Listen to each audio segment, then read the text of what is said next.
Bonjour. Dans cette vidéo, on va s'intéresser à la linéarité de la somme. On va voir ce que ça veut dire.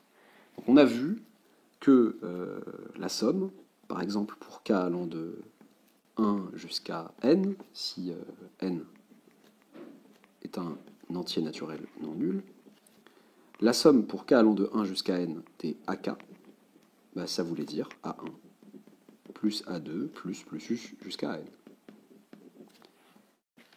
Ok.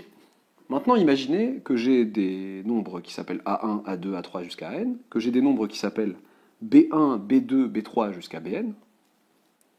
A1, A2, AN, j'ai B1, B2, Bn. Et que je veuille calculer la somme pour k allant de 1 jusqu'à n de, pour commencer, AK plus BK. Qu'est-ce que c'est en fait ?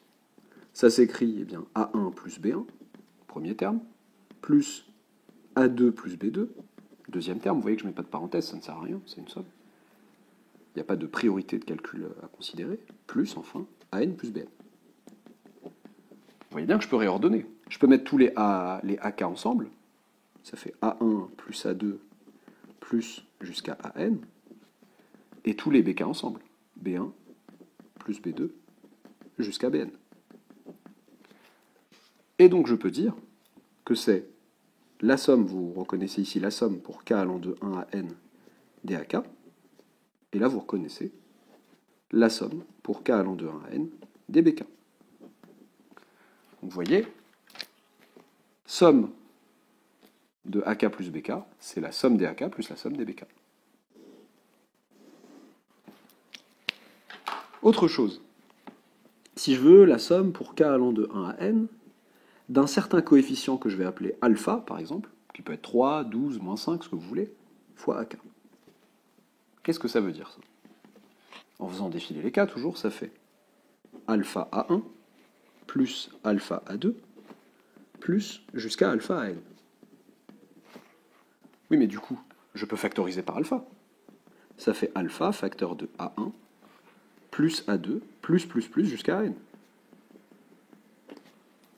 Et en fait, je reconnais alpha fois la somme pour k allant de 1 à n des AK. Ça s'appelle la factorisation.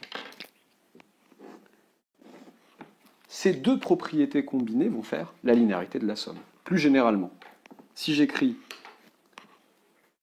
somme pour k allant de 1 à n des alpha AK plus bêta BK, imaginez que ça et ça, ce soit deux réels, hein, pas s'inquiéter, l'utilisation de lettres grecques ne doit pas rendre la chose compliquée. Ça peut être 4, 5, moins 2, ça peut être 8, 12, etc.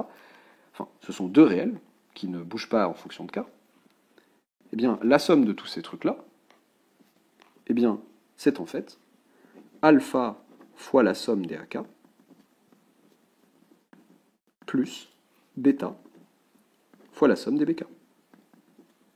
Pour k allant de 1 à n, toujours. Vous voyez ? Toujours k allant de 1 à n ici et là.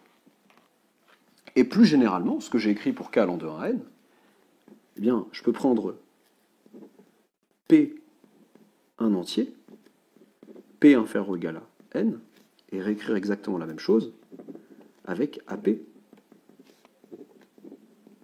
oui, je peux écrire AP, de AP jusqu'à n, ça commence pas forcément à A1. Si je fais la somme pour k allant de P à n des AK, ça fait quoi ? Ça fait AP plus AP plus 1, plus jusqu'à n. La somme pour k allant de P à n des AK plus BK, ça fait AP plus BP plus AP plus 1 plus BP plus 1 plus jusqu'à AN plus BN. Donc même idée que tout à l'heure, AP plus AP plus 1, tous les AP ensemble, BP plus BP plus 1, bah ça fait la somme pour k allant de 1 à P, pour k allant de P à n des AK, plus somme pour k allant de P à n des BK. C'est plus général en fait. P peut très bien être égal à 1, mais je peux prendre P autre que 1. Donc pareil ici, cette propriété, je ne suis pas obligé de commencer qu'à 1 pour que ce soit vrai. Ça fait AP, AP plus 1, jusqu'à n, donc je factorise pareil. Et ça fait la somme pour k allant de P à n des AK. Et cette propriété, qui est en fait la linéarité de la somme, bah, elle est valable pour n'importe quel P en dessous de n. Voilà ce qu'on peut faire à partir des sommes. Donc, ceci est valable, non pas parce que sigma, il y a de la magie, ou que sais-je, ou voilà, c'est une propriété comme ça qu'il faut apprendre bêtement, non. Ça vient juste du fait que sigma désigne une somme. Donc là, il est assez clair que ça désigne la somme pour k allant de Pn des alpha k plus bêta bk, des alpha ak pardon, plus bêta bk. Parfois, certains vont rajouter une parenthèse ici pour éviter la confusion. Même si là, c'est assez clair que, comme il y a du k ici, et que k se balade de p jusqu'à n, c'est bien tributaire de cette somme. A bientôt pour une prochaine vidéo où l'on verra d'autres propriétés du signe somme.